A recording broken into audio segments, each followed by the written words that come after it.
morning students, myself doctor Bharat Singh Meena from government college Kota.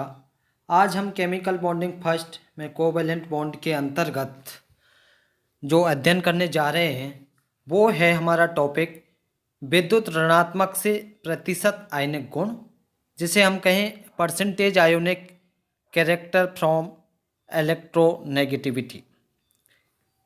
इससे previous lecture में हमने डिस्कस किया था डाइपोल मूवमेंट एंड उसको किस प्रकार से हम उसके percentage ionic character from dipole movement से कैलकुलेट करते हैं, उसके बारे में हमने लास्ट लेक्चर में डिस्कस किया था।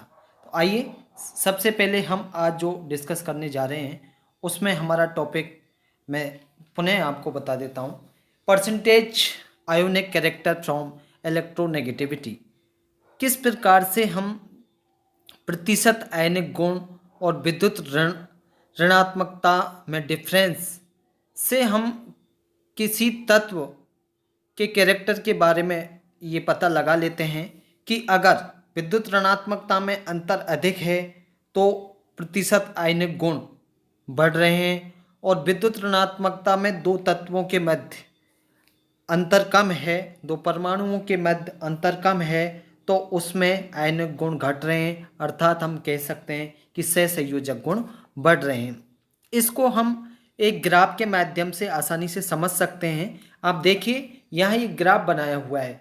उस ग्राफ में आप अगर वर्टिकल देखेंगे तो आपको दिखाई दे रहा है विद्युत ऋणात्मक में अंतर डिफरेंस, और अगर हॉरिजॉन्टल ग्राफ को देखेंगे जिसे हम एक्स एक्सिस मान सकते हैं, इसे हम वाई एक्सिस मान सकते हैं। हॉरिजॉन्टल वाले एक्सिस पर अगर आप देखें तो वहां पर लिखा हुआ है, नीचे देखेंगे तो प्रतिशत आयनिक गुण, और इनको प्रतिशत आयनिक गुण को हमने स्टार्ट किया है 0 से लेके 100 मैक्सिमम है। इसी प्रकार से उसके साथ सहसंयोजक जिसे कोवेलेंट कैरेक्टर भी कहते हैं उसको 100 से स्टार्ट किया, और जैसे जैसे आगे बढ़ते जाएंगे वो 0% होता जाएगा। तो आप देखिए जहां पर आपका 0% आयनिक गुण है वहां आपका कोवेलेंट कैरेक्टर है 100%, और जहां आपका आयनिक गुण बढ़ता जा रहा है वहां आपका कोवेलेंट कैरेक्टर घटता जा रहा है। साथ ही आप देखिए विद्युत ऋणात्मकता में अंतर अगर बढ़ रहा है तो आप देखिए कि उसके आयनिक गुण में भी आयनिक गुण की परसेंटेज बढ़ती जा रही है, लेकिन जैसे ही अगर उसके विद्युत ऋणात्मकता में दो परमाणुओं के मध्य में अंतर कम है तो उसके आयनिक गुण घटते जा रहे हैं और सहसंयोजक गुण बढ़ते जा रहे हैं। यहाँ पर आप एक एरो के निशान पर देखिए विद्युत ऋणात्मकता में दो परमाणुओं के मध्य का जो अंतर बताया गया है वो है 1.7। अगर दो परमाणुओं के मध्य का अंतर 1.7 है तो वो दोनों परमाणुओं में जो कैरेक्टर होंगे वो 50% आयनिक और 50% कोवेलेंट कैरेक्टर होंगे। तो इस ग्राफ के माध्यम से आप जो निष्कर्ष निकालते हैं वो ये निष्कर्ष निकलेंगे। पहला निष्कर्ष तो ये है कि कोई बंध 100% आयनिक बंध नहीं होता है। इस ग्राफ से जो आपका कंक्लूजन निकला है उसका फर्स्ट पॉइंट क्या है कि कोई भी बॉन्ड 100% आयनिक कैरेक्टर नहीं रखता है।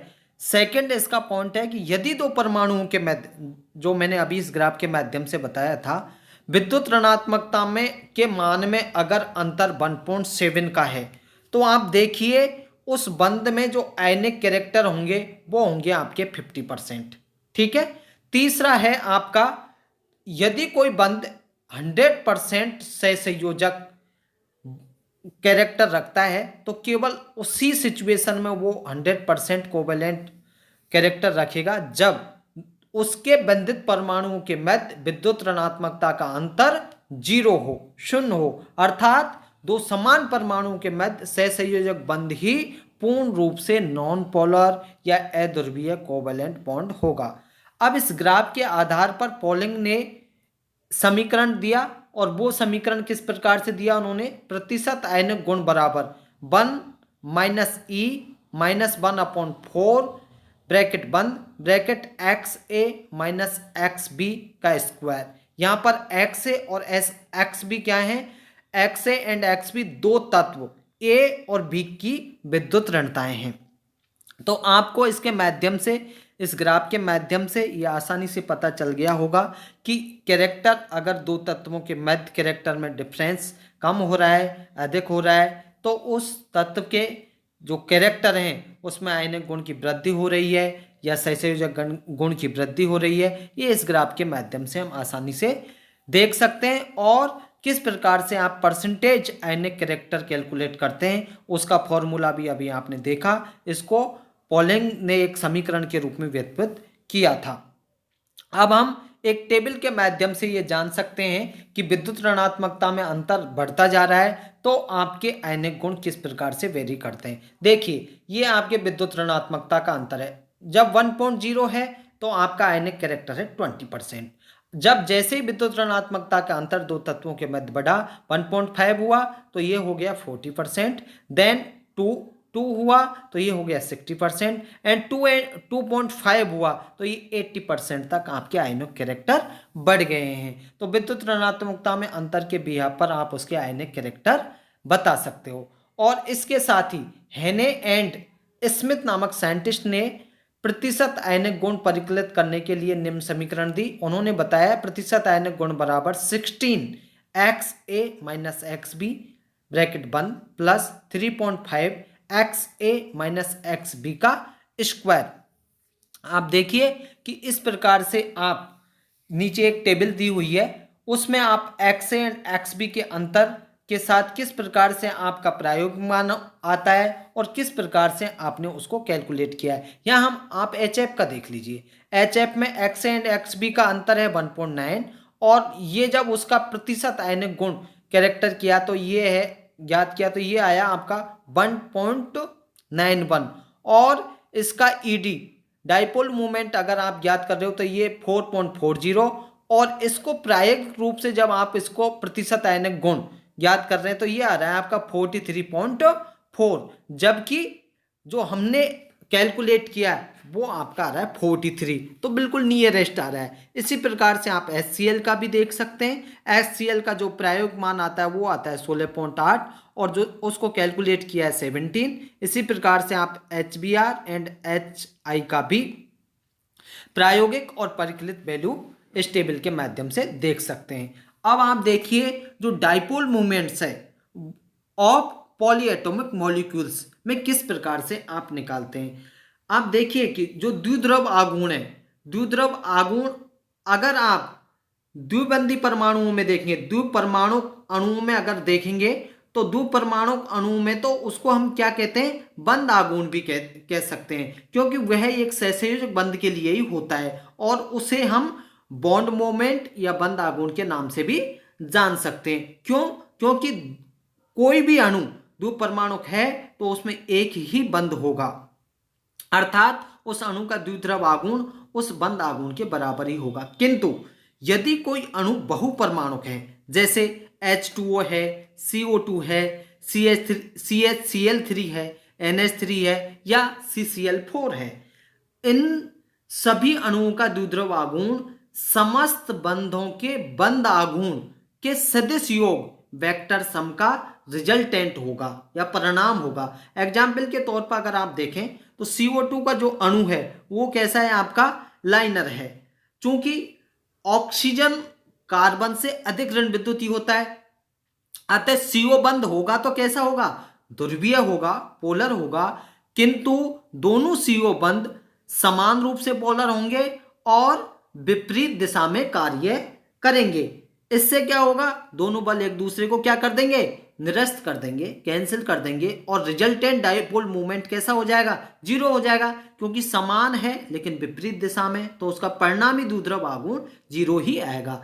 और दो ध्रुवीय बंद होने के बावजूद भी नेट या पूर्ण रूप से जो मॉलिक्यूल अणु है वो अध्रुवीय या नॉन पोलर हो जाता है। इसी प्रकार से आप CCl4 का भी देख लीजिए। CCl4 में भी आप देखेंगे कार्बन और Cl बंद तो कैसा है, आपका ध्रुवीय है और साथ ही साथ अलग अलग बंद का बंद आघूर्ण होता है, लेकिन पूरा CCl4 का जो मॉलिक्यूल है वो कैसा होगा, आपका अध्रुवीय होगा। इसके द्विध्रुव आघूर्ण का मान 0 होगा।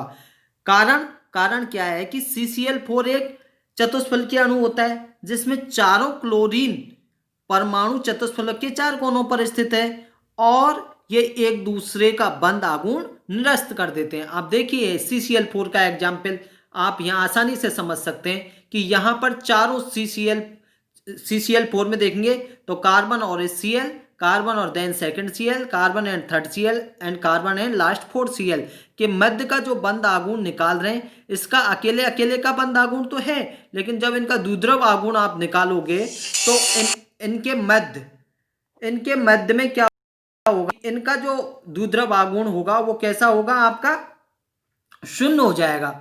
और शून्य होने की वजह से आप देखेंगे कि CCl4 में किसी प्रकार का कोई आघूर्ण नहीं होता। इसी प्रकार के अन्य एग्जाम्पल भी हैं, आपका CH4 है, BF3 है, इनका भी बंद आघूर्ण आप देखेंगे तो शून्य आएगा। इसके विपरीत आप देखिए, हम दूसरा एग्जाम्पल देखते हैं, NH3 अणु का डाइपोल मूवमेंट। NH3 अणु में डाइपोल मूवमेंट होता है, क्यों? क्योंकि आप देखेंगे कि अमोनिया के अणु में 3 NH बंद हैं। ये देखिए आप, नाइट्रोजन हाइड्रोजन, ये नाइट्रोजन एंड हाइड्रोजन और ये नाइट्रोजन है, ये हाइड्रोजन। आप देखिए कि नाइट्रोजन और हाइड्रोजन में से किसकी विद्युत ऋणता अधिक है? नाइट्रोजन की। तो बंद के इलेक्ट्रॉन किधर की तरफ शिफ्ट होंगे? नाइट्रोजन की तरफ। तो आप देखिए कि जो एरो का निशान है वो नाइट्रोजन की ओर ही है। साथ इसमें देखें कि एक एकाकी इलेक्ट्रॉन युग्म है और उसकी भी डायरेक्शन किधर है? ऊपर की तरफ है। तो इससे क्या होगा, बंद ध्रुवता नाइट्रोजन की ओर होगी।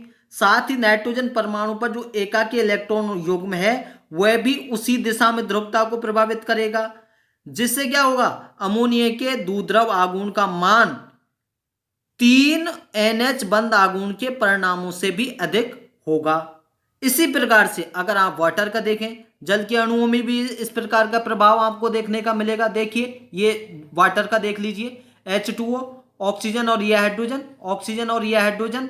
देखिए यहाँ हाइड्रोजन और ऑक्सीजन में से ऑक्सीजन की विद्युत ऋणता अधिक है, तो जो बंद के इलेक्ट्रॉन है वो ऑक्सीजन की तरफ मूव हो रहे हैं और यहाँ पर 2 एकाकी इलेक्ट्रॉन युग्म उपस्थित हैं ऑक्सीजन पर और इनकी भी डायरेक्शन ऊपर की तरफ ही है। तो आप देखिए 2 एकाकी इलेक्ट्रॉन युग्मों का परिणामी आघूर्ण भी उसी दिशा में कार्य करता है जिस दिशा में दोनों HO बंदों का बंद आघूर्ण। इससे क्या होगा, इसके भी परिणामी आघूर्ण का मान 2 OH बंदों के परिणामी आघूर्ण से अधिक होगा। और एकाकी इलेक्ट्रॉन युग्म और बंदों के आघूर्ण के विपरीत दिशा में कार्य करने वाले अणुओं में अगर हम एग्जाम्पल देखें, ये तो क्या हो रहा है कि आपके बंदों देखिए नाइट्रोजन और हाइड्रोजन और इसी प्रकार से ऑक्सीजन और हाइड्रोजन और साथ में एकाकी इलेक्ट्रॉन युग्म में, तो इनकी डायरेक्शन सेम है, इनकी भी डायरेक्शन सेम है। लेकिन हम एक ऐसा एग्जाम्पल भी लेने जा रहे हैं जिसमें आपके बंदों का डायरेक्शन अलग है और एकाकी इलेक्ट्रॉन युग्म की डायरेक्शन अलग है। तो उसका जो नेट आघूर्ण होगा, ये नेट द्विध्रुव आघूर्ण होगा, वो किस प्रकार से आएगा आप देखिए। यहां इस एग्जाम्पल NF3 मॉलिक्यूल का द्विध्रुव आघूर्ण के एग्जाम्पल से आप इजी से समझ सकते हैं। यहाँ देखिए आप, नाइट्रोजन और फ्लोरीन में से फ्लोरीन की विद्युत ऋणता अधिक है, इसलिए जो बंद के इलेक्ट्रॉन है वो फ्लोरीन की तरफ डायरेक्शन दिखा रखी है, आप देखिए इधर। लेकिन एकाकी इलेक्ट्रॉन युग्म की डायरेक्शन इससे बिल्कुल विपरीत है। तो देखिए एकाकी इलेक्ट्रॉन युग्म को तो ऊपर की तरफ दिखा रखा है, जबकि नाइट्रोजन और फ्लोरीन के मध्य के जो बॉन्ड इलेक्ट्रॉन है वो फ्लोरीन की तरफ मूव करने की वजह से इसको नीचे की तरफ शो कर रखा है। तो इससे क्या होगा, NF3 में नाइट्रोजन की विद्युत ऋणात्मकता का मान फ्लोरीन से कम है और NF के बंद आघूर्ण फ्लोरीन परमाणु की ओर होंगे, जबकि एकाकी इलेक्ट्रॉन युग्म का आघूर्ण उसके विपरीत दिशा में होगा। आप देखिए इसके विपरीत दिशा में दिख रहा है ना।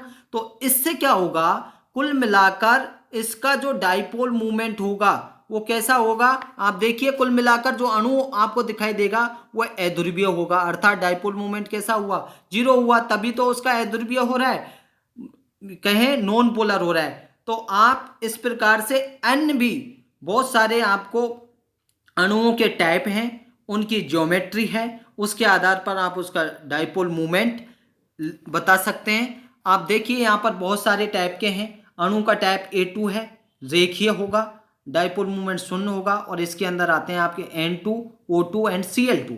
इसी प्रकार से Ab2 है, Ab2 भी देखिए होगा और डाइपोल मूवमेंट शून्य होगा, इसमें आएंगे CO2 और HgCl2। इसी प्रकार से आपका Ab3 भी एक टाइप है और उसका डाइपोल मूवमेंट आपका अगेन कैसा होगा, शून्य होगा। इसी प्रकार से आप अन्य भी टाइप भी देख सकते हैं, Ab4, Ab6 एंड A2B में देखिए आप कोणीय है तो उसका डाइपोल मूवमेंट शून्य है और ये कोणीय में आ रहा है आपका H2O एंड NO2। इस प्रकार से आप किसी भी प्रकार के मॉलिक्यूल का डाइपोल मूवमेंट आप बता सकते हैं उसके टाइप्स के आधार पर, उसकी ज्योमेट्री के आधार पर कि इसका डाइपोल मूवमेंट शून्य होगा या कुछ वैल्यू होगी।